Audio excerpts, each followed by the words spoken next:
Good evening, everyone. I'd like to welcome you to the City of Warrenville City Council regular meeting for March 2nd, 2020. And we are going to begin our meeting this evening with the flag ceremony conducted by Boy Scout Troop 514. Troop 514, welcome.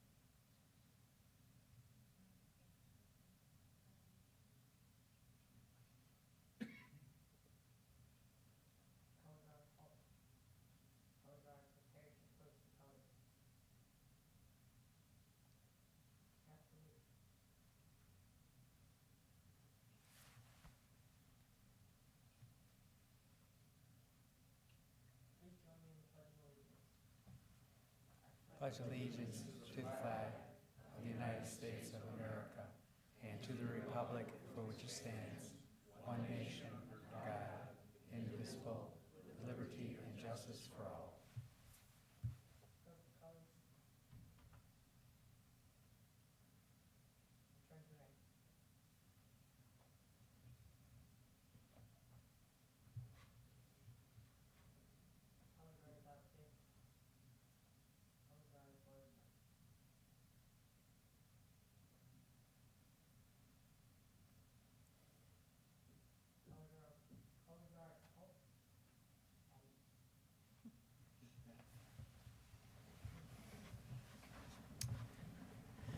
Well done, gentlemen. Thank you.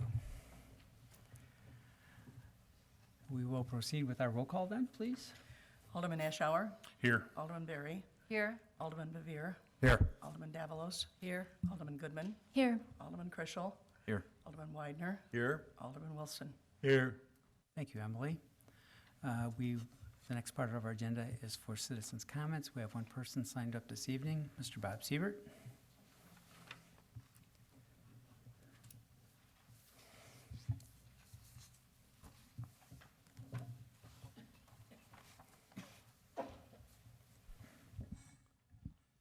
Bob Siebert, Albright Court. The City of Warrenville's current financial problem was self-inflicted. It was not caused by a forecasting error in the general revenue fund. Therefore, the city's proposed $20,000 expenditure to improve the forecasting for the general fund does not address the current financial problem. The current financial problem began in 2006 and continued through 2019. The solution to this financial problem requires an economic model that forecasts, tracks, measures, identifies all TIF revenue and its availability, but also the necessary liabilities, both current and future. Some of the items that would be necessary for this model: unearned TIF revenue, earned TIF revenue, new EAV, new buildings, changes in EAV, yearly increases, changes in tax rates and classifications, changes in the number of students, liability to School District 200, changes in TIF revenue for Lexington home payments, changes in payments to the library district, changes in legal and consulting fees for TIFs, changes in administrative expenses, future required or contracted payments, and other items. With this model, we can obtain the following: yearly and total net available TIF revenue, pro forma P&L statements for future developments, dollar investment necessary for new development to pay for city expenses. Revenue forecasts for various changes in tax rates in EAVs. Two items that are very important in this movement from 2006, first the 2006 budget for the city of Warrenville, which explains many of these things and what occurred.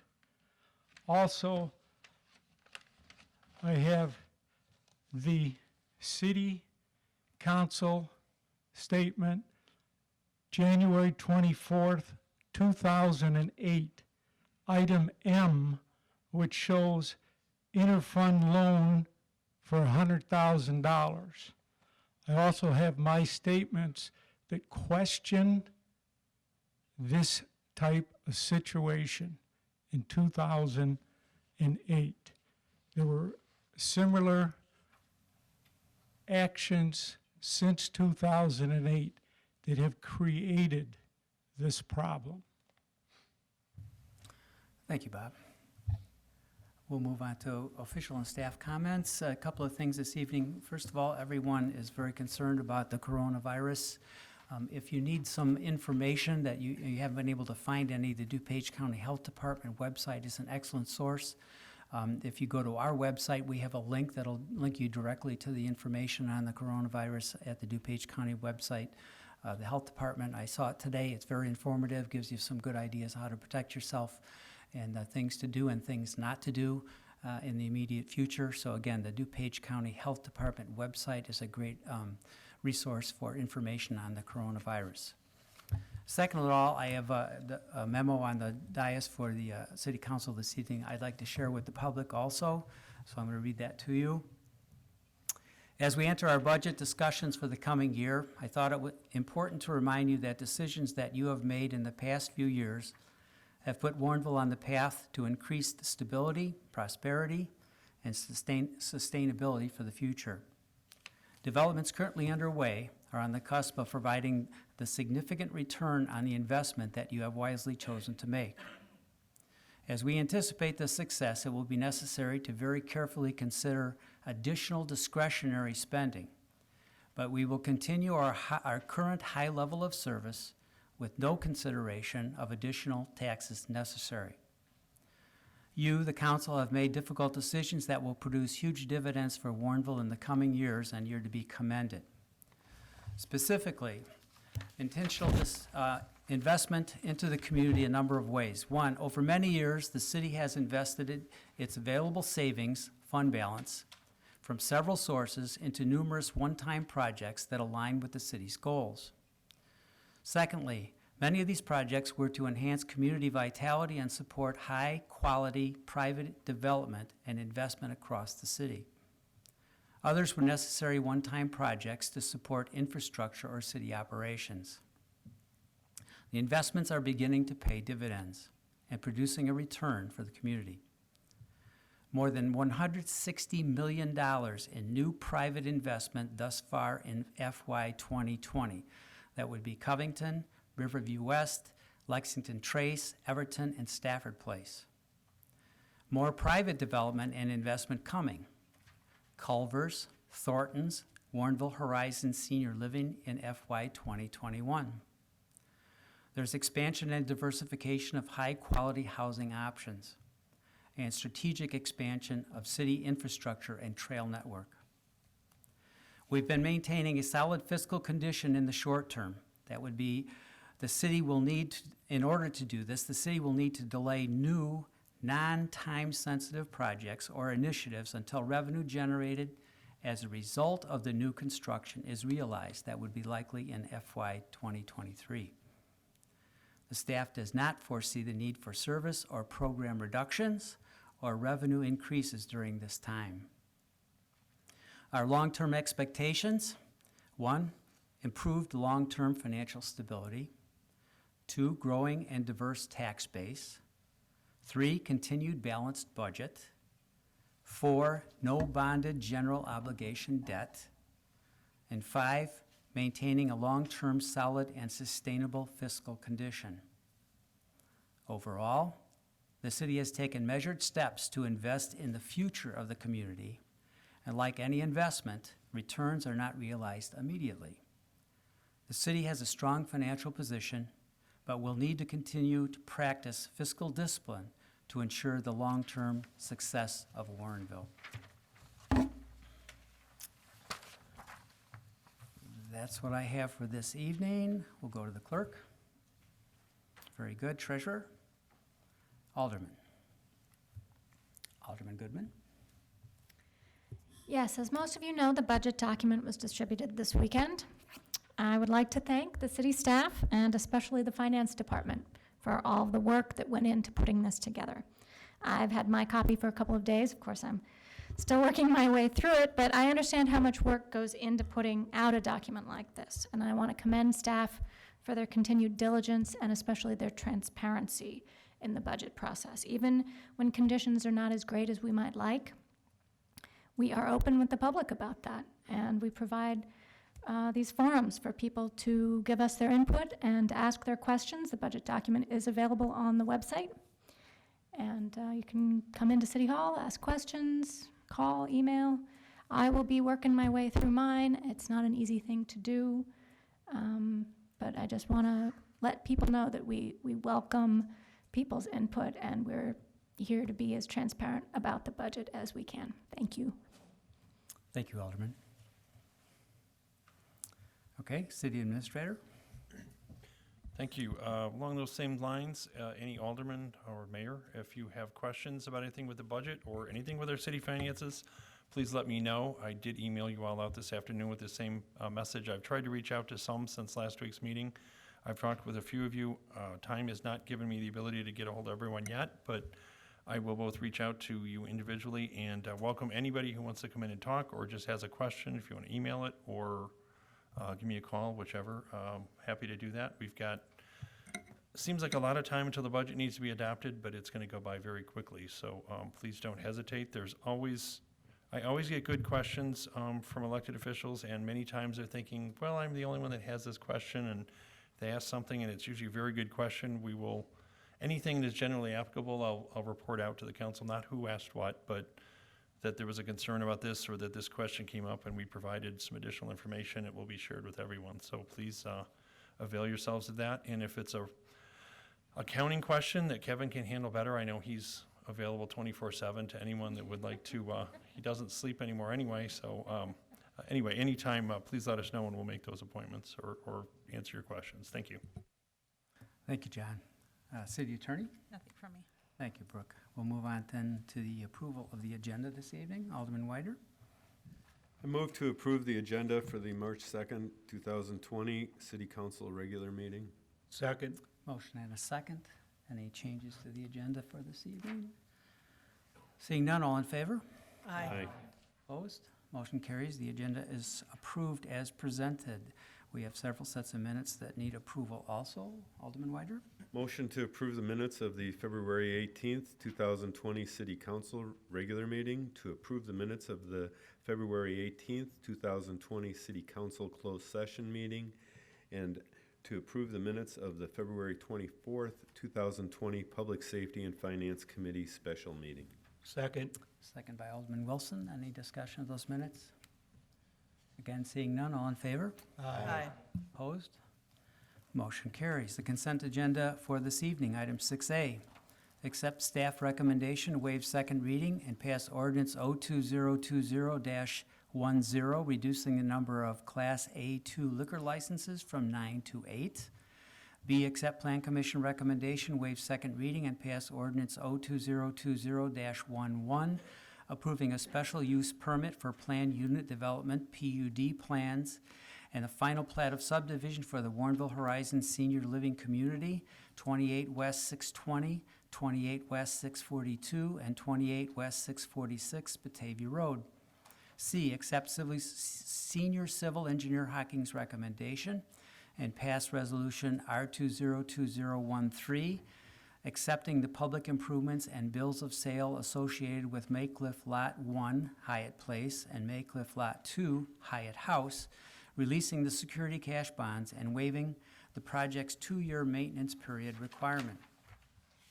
D, accept Senior Civil Engineer Hocking's recommendation and pass Resolution R2020-14, authorizing staff to apply for the Recreational Trails Program Grant and to execute the final certification statement form for the Trailhead Project. E, receive and file minutes of the Tourism and Arts Commission regular meetings held on December 12th, 2019 and January 14th, 2020. F, receive and file minutes of the Board and Fire and Police Commission regular meeting held on January 8th, 2020. G, receive and file minutes of the Environmental Advisory Commission regular meeting held on January 21st, 2020. H, receive and file minutes of the Plan Commission and Zoning Board of Appeals regular meeting held on February 20th, 2020. I, receive and file reports of invoices paid up to February 26th, 2020, in the amount of $20,604.07.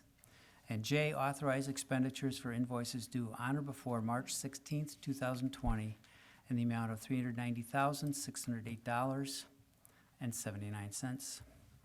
Alderman Widener. Motion to approve the agenda as presented by Mayor David Brummel. Second. Motion and a second. May I have a roll call, please? Alderman Chrisell, Aye. Alderman Wilson, Aye. Alderman Bevere, Aye. Alderman Berry, Aye. Alderman Goodman, Aye. Alderman Davalos, Aye. Alderman Widener, Aye. Alderman Ashower. Aye. Thank you, Emily. The consent agenda is approved as presented. We're into the regular agenda. I would offer you the option, first of all, to combine item 7A. There are 4 items. If someone would like to make a motion to combine those items, we could see if you want to do that. Otherwise, we could vote on them separately. Motion to combine item A with the listed 1, 2, 3, and 4 listed underneath that item. Second. Okay, motion and a second. Any discussion? All in favor? Aye. Opposed? Okay, now would you like to make the motion? We had a motion to combine them. Now you need to make the motion. Motion to accept the staff recommendation and direct staff to redesignate the general fund assigned fund balance to the general fund unassigned fund balance in the proposed fiscal year 2021 budget. To accept the staff recommendation to reinstate the transfer of $200,000 from the hotel tax fund to the general fund for the proposed fiscal year 2021 budget. To direct the staff to withhold the additional contribution to police pension fund for fiscal year 2020 while continuing to make the annual actuarially recommended contribution. And to direct the staff to withhold the additional contribution to police pension fund from the proposed fiscal year 2021 budget while continuing to make the annual actuarially recommended contribution. Second. Motion and a second by Alderman Wilson. May I have roll call, please? No discussion at all? Oh, do you want discussion? Usually there would be. Well,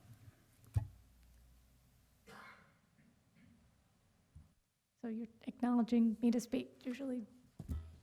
does anyone wish to discuss this? I presume because you combined them all? There's, yes, Brooke? Well, the motion was made to combine them, and now the motion is on the floor Right. to approve them. So normally there would be discussion before the vote for approval. Okay, would you like to discuss? Yes. Okay, go. Go. Sorry, I got in a hurry. Yes. Okay. So of the things that we discussed the last time, the one that there seemed to be sort of the most, I don't know if consternation is the right word, but the most discussion about had to do with withholding additional contributions to the police pension fund. So we're not just making a budget decision here about this year, we're also directing staff about what the policy is going to be next year. So my question for staff would be, having been given this direction, in the intervening year, we're going to find out a lot more about the new Illinois Consolidated Pension Plan.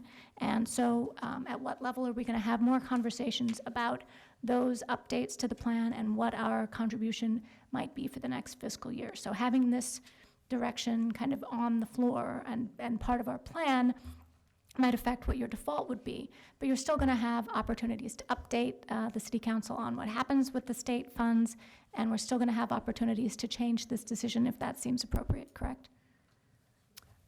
We'll go to Administrator Coakley for that. Let me start, and then our finance director can play cleanup to correct anything that I might inadvertently misstate. A couple of things there. Yes, we will certainly provide more information as soon as it's available about the new police, statewide police pension funding system, mechanisms. They have not issued any of the rules. It's still getting organized. So that would be essential information for the council to have going forward. It shouldn't change anything. I think by the time they get that all organized, it will be obviously too late for this fiscal year because that's months away in the process. It may or may not be time to be able to assess those factors even in fiscal '21. I'm not aware of the timeline laid out for the state, for the whole new organization that's going to manage the police pension fund. But as soon as we have that information, we can bring that, put it on, probably on the Public Safety and Finance Committee agenda would be the most appropriate committee, and share that information, just what we know about the new mechanism and how it's going to work. And then it would also be a good time to bring back the conversation about, does the council want to change course and then add back in to fiscal '21? You could amend the budget and add additional contribution. But as we've also talked about, starting last Monday, at all 6 of the Public Safety and Finance Committee meetings through fiscal '21, Finance Director and I will make sure there's at least a point to discuss, and we'll bring whatever updates on the general fund, on the city's budget information, just to keep you more apprised as we start working well in advance to plan for fiscal '22.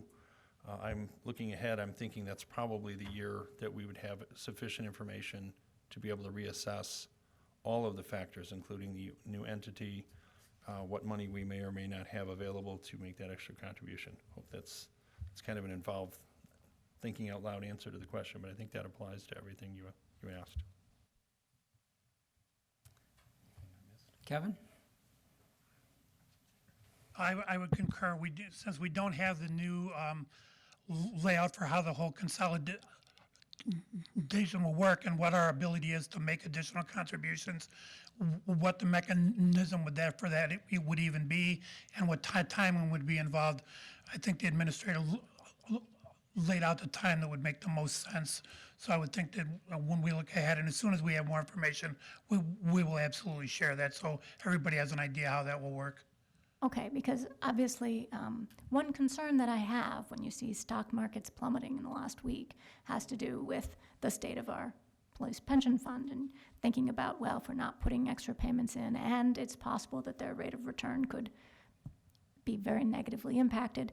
You know, from a day-to-day basis, the stock market goes up, it goes down. You can't worry about these things in the very, very short term for something as long-term as a pension fund. But it's been a crazy week, so of course it still comes to mind anyway. And when you have, you know, a police pension fund that's in a pretty good shape like ours and a long enough time scale, you can ride out volatility. But I suppose even if we make our required contributions, if there's loss in that fund, we could be far lower than our 72% that we started off, regardless of really what we do. Absolutely. So it's something that we are going to need to reassess, and hopefully on a more frequent basis than just making this decision 2 years in advance and saying, okay, we're done. Okay, Administrator Coakley, more to add? Thank you. Just to add in there too, Finance Director and our Treasurer meet with the Police Pension Board at their quarterly meetings. So they'll be keeping them apprised, and they also have involvement with oversight of the investments. So we'll be working with them through this entire process, but we certainly need to keep the council up to date. But I think that's one of the key points in our overall financial updates that we'll be giving. So we need to just pay a lot more attention this year than we've had to, because it's just going to be a little leaner as we wait for all those investments the mayor talked about to pay back. So thank you. Okay. I don't know if other people had questions about the other item, but my last question for staff about this is reinstating the transfer of $200,000 from the hotel tax fund. I know we had set that number at $200,000 in the past. And I guess my question is that the only reason that we chose that number this time? Or is there some other reason behind that? And have we considered a higher or lower number, and what might the reasons for that be? We chose that out of consistency. The last time we did a transfer was in 2016. Yes, So we have not done that the last 4 years or so. 200,000 is not a magic number, other than it is a consistent number. If we wanted to consider additional amounts beyond that, we could consider that as well. okay, because it seems to me like the hotel motel fund is quite healthy. Taking a peek at this budget tells me that the fund balance there is considerably higher than the $150,000 minimum threshold that we set for that fund. And if there's some concern that moving money from one pocket to another, that my question for the group would be, is there any reason or support for a higher number, and what that number might be? Kevin? The only thing I would make sure to remind you is that there is some non-spendable fund balance in here beginning this year as well, due to the redevelopment agreement with Lexington Trace. So there is a chunk of that which will increase again in 2021 as well. No, it's not killing the fund by any means, but it is a significant amount of money. Yeah, that's certainly true. I guess I was just asking if we were aiming for a particular result in the general fund when we arrived at that number, and if that result should be higher or lower. And it does seem that there is potential for changing that number in our discussions going forward, is my understanding of the answer, so. good Okay, so, question. so does the I mean, I don't know if anybody else on the council has thoughts on it or would support a different number. Okay, are you done?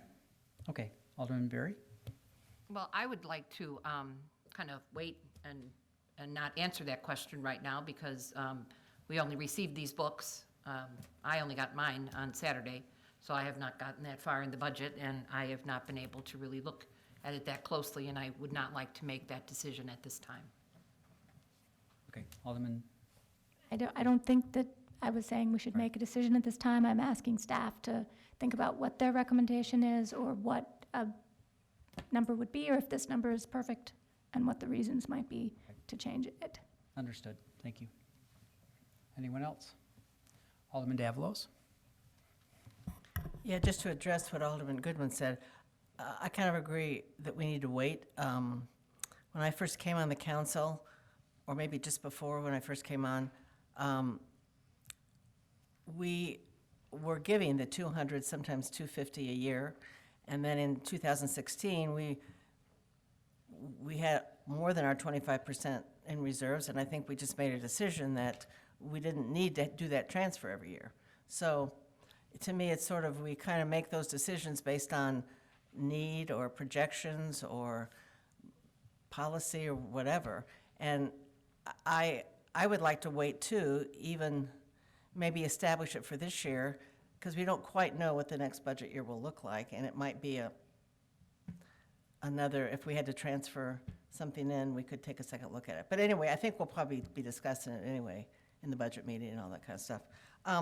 But my two questions, well, actually, we already did the hotel motel tax.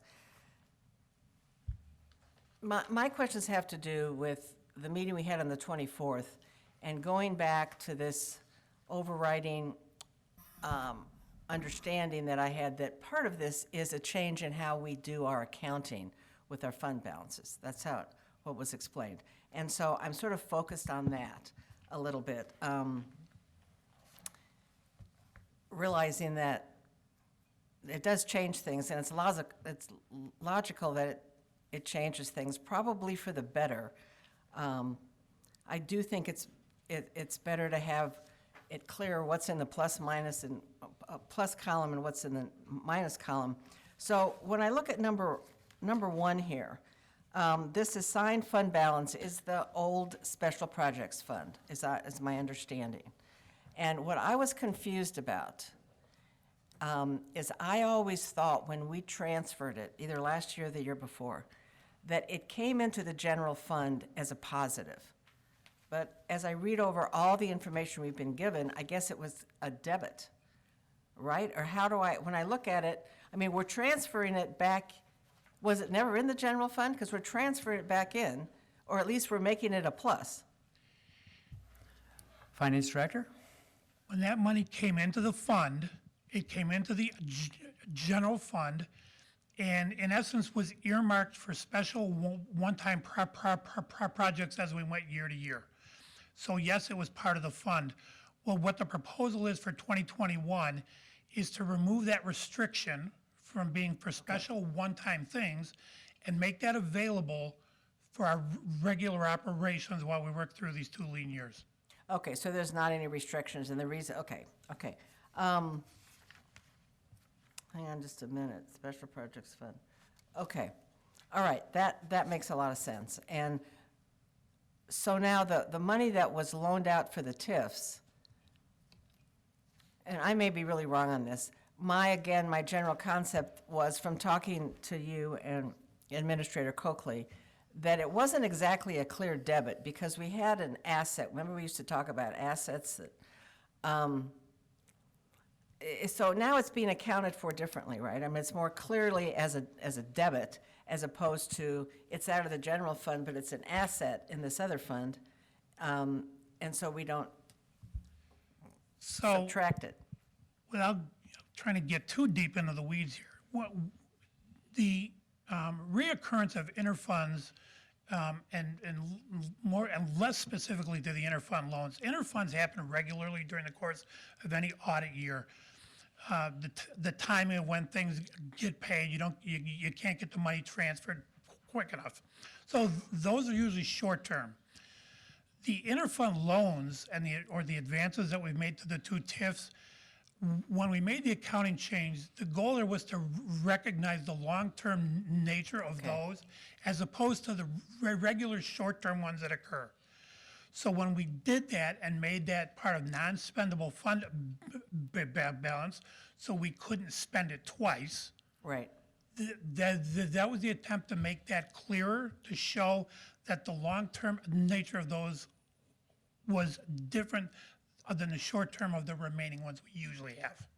Okay, and just for the public's maybe understanding, that's sort of why we're really intensely looking at the budget this year, because we've accounted for things differently, and so we're just moving money around, which I do all the time at my house, so that we can more clearly account and have the percentages and everything. I guess so people can understand it. It's in a clearer column, sort of. And so I think it's good. I guess what I'm trying to say is I think all this is actually very good.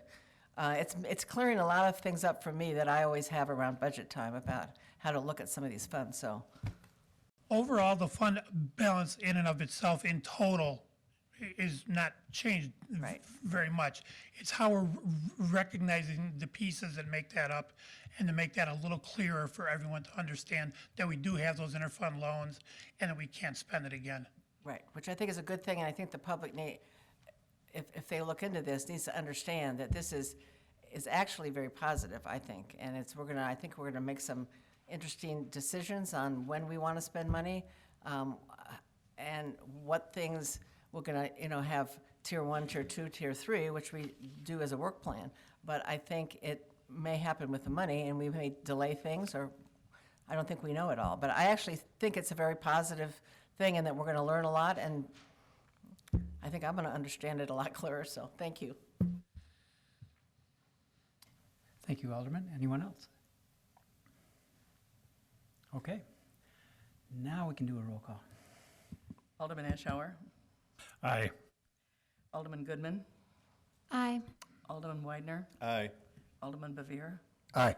Alderman Wilson, Aye. Alderman Berry, Aye. Alderman Davalos, Aye. Alderman Krischel. Aye. Thank you, Emily.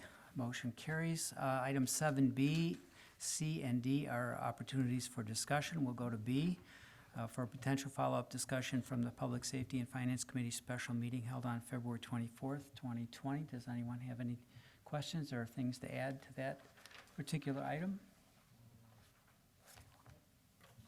Alderman Goodman. Just one, that Exhibit A shows the $250,000 additional contribution projected for the fiscal year 2020, which I believe is incorrect. Or, Again, Finance Director Dahlstrand. It shows it now as a projected because at the time we created this, we had not been told to remove it for fiscal 2020. So now that you've directed us to remove that, it will be removed from the budget. okay, so then the total amount is going to be about 1.75, Approximately. yeah, of additional contributions just since fiscal year 2012 that we've made to the police pension fund. Correct. Yeah, that's a very substantial amount of money, even without this year's contribution. Okay. City Administrator Coakley. Thank you. Alderman Goodman, thank you. You just pointed out, I wanted to make sure everybody saw that the information, the questions that were specifically asked or requests for additional information are the exhibits to the memo that's included under this item. One you've just discussed. There's a second, Exhibit B, is the transfers from the hotel tax fund to the general fund historically. And Exhibit C is the decision packages that were removed from the proposed budget. You don't see them in there, but we did want to provide you that list. And then item D is just some of the fund balance definitions. This does come out of the financial policies we copy every year in the back. One of the exhibits or appendices, one of the things in the back of the budget book is the financial policies, and this is right out of that. So if you need more information, but we did follow up on all those. And if there's other things tonight or any other time that you would like to have at a meeting for these discussions, please let us know and we'll provide them. Thank you, John. Anyone else? Okay, item 7C, discussion of the FY 2021 citywide work plan. Any discussion necessary there tonight? Again, this is something that'll come up again and again. I'll give you the opportunity if you have questions or comments. Seeing none, discussion of current general fund revenues. Comments there? Okay. That concludes the regular agenda. We have nothing under unfinished business. We have nothing under new business. We do have the need for a closed session this evening, but before we do that, perhaps we'll have our Troop 514 do their flag ceremony now, so you don't have to sit around and wait for us. So if you'd like to do that, gentlemen.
Thank you again, Boy Scout Troop 514. Come back anytime.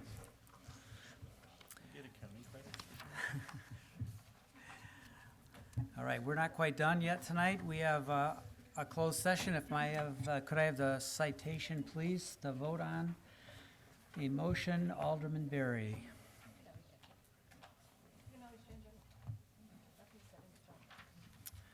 Maybe not.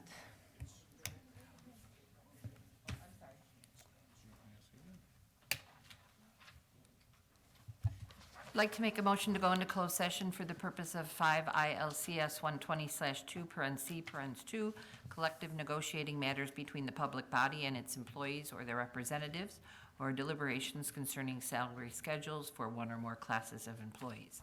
And 5 ILCS 120/2 the appointment, employment, compensation, discipline, performance, or dismissal of specific employees of the public body or legal counsel for the public body, including hearing testimony on a complaint lodged against an employee of the public body or against legal counsel for the public body to determine its validity. Second. Motion and a second. May I have a roll call, please? Alderman Berry. Aye. Alderman Goodman. Aye. Alderman Widener. Aye. Alderman Chrisell. Aye. Alderman Bevere. Aye. Alderman Davalos. Aye. Alderman Ashour. Aye. Alderman Wilson. Aye. We can Thank you, Emily. We will not be Already. conducting any we've business done it. after our executive session, so you're free to go about your personal business. Thank you for your attention again this evening. Good night.